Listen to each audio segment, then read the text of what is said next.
Our last presenter, and the last name that I will butcher for today, is Duma Wenshu. He's a co-founder of Province Brands in Canada.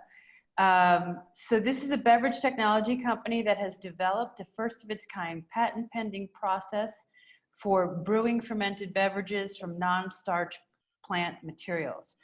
Province Brands earned global notoriety by raising more than 23 million already from venture investors, and now employs some of the top researchers in the industry.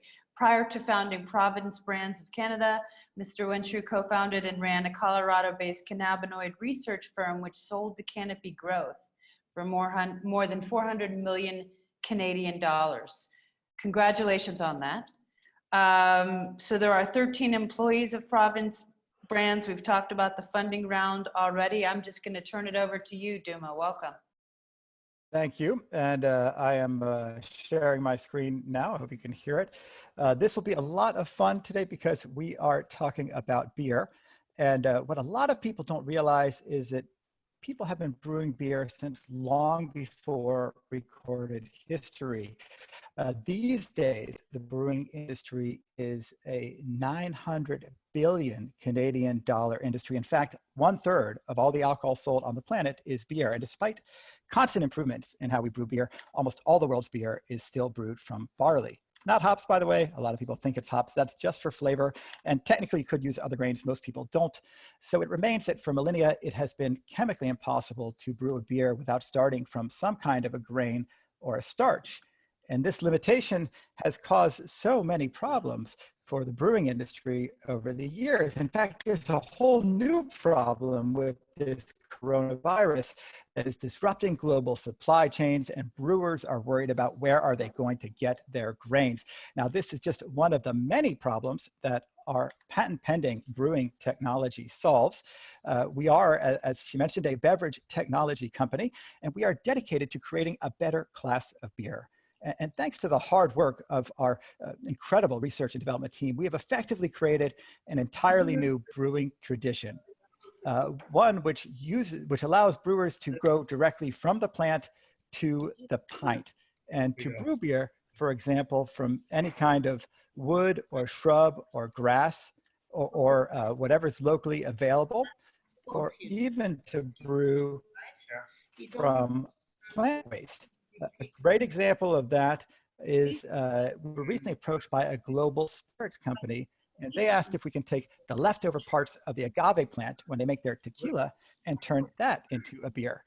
It's not just a marketing gimmick. This is actually a way for this company to reduce their carbon emissions and to reduce their waste disposal costs. And why stop with agave? Think about how much plant material all around the world ends up carted off to landfill year after year. Think of the methane that's produced when it ends up in that landfill and breaks down. Think about the carbon dioxide of shipping it to landfill.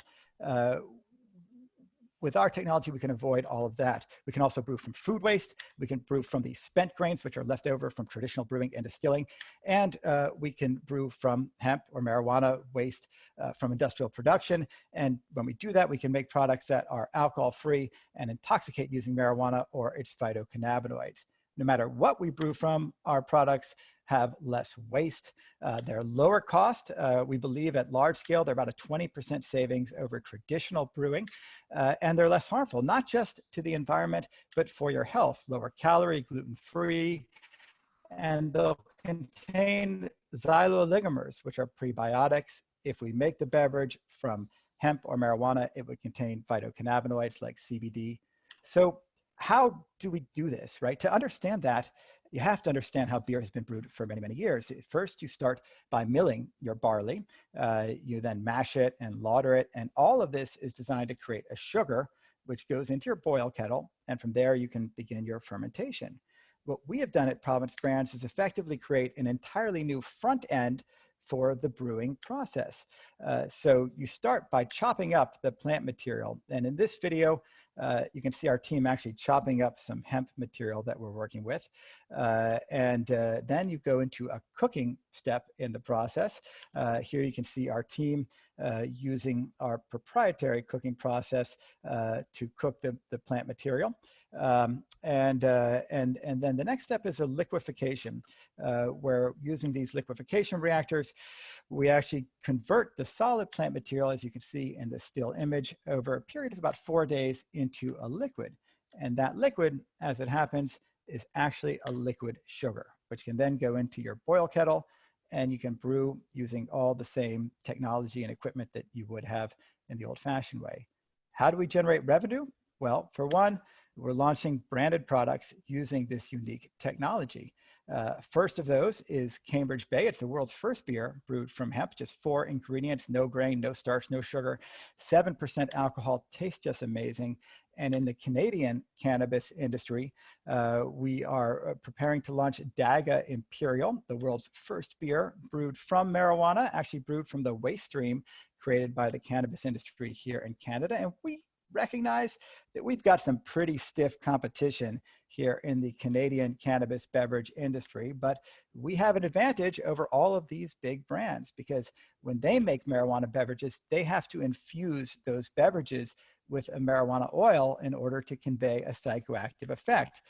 With our technology, we can actually brew from the plant itself, which means that when the customer walks into the dispensary, there's just so much more the bud tender can tell them about our products and our unique brewing process. They can talk about how we're part of the circular economy, how we give a second life to plant material that would otherwise end up in landfill. They can talk about how we're lower carb, gluten-free, no sugar, just 4 ingredients, cannabis, hops, water, and yeast. They can talk about all the benefits of our process. And this is what we in the beverage industry call a reason to speak. And this is especially important in the Canadian cannabis industry, where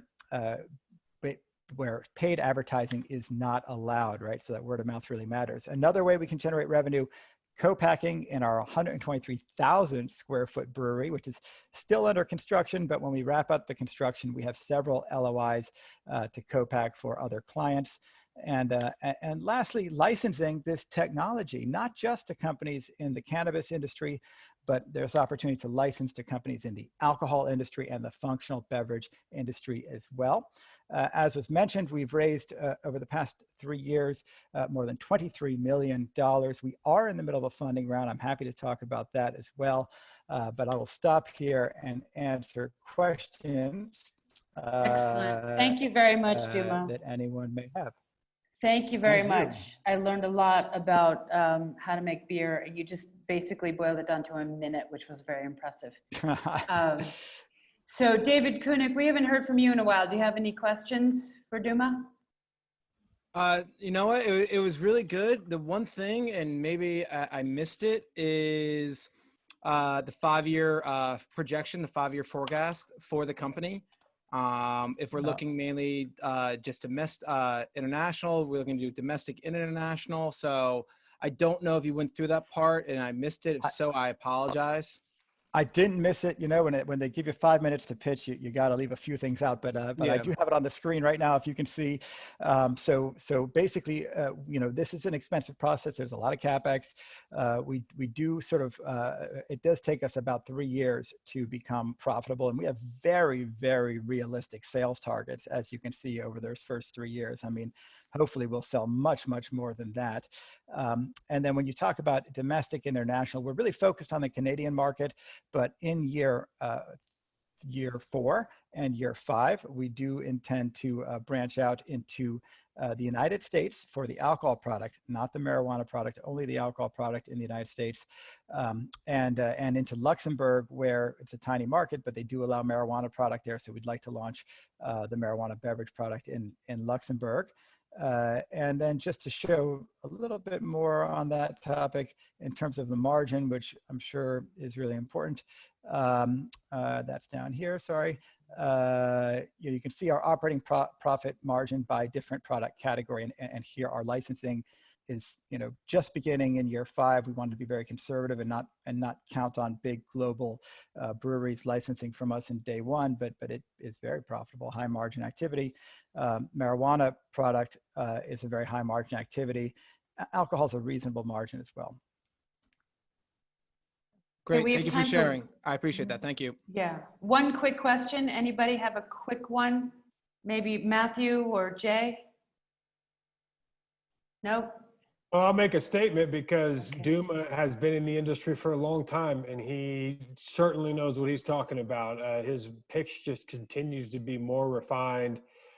Duma, thanks for hanging in there and continuing to build this segment. You've got something special going, man, and I'm a big fan of yours. I know we all are. We've all seen your journey. I know all of us would like to be a part of it. Some of us will, some of us won't. I hope we can, but keep doing what you're doing, man. It's really fun to watch. Thank you, Matthew. I'm a big fan of yours as well.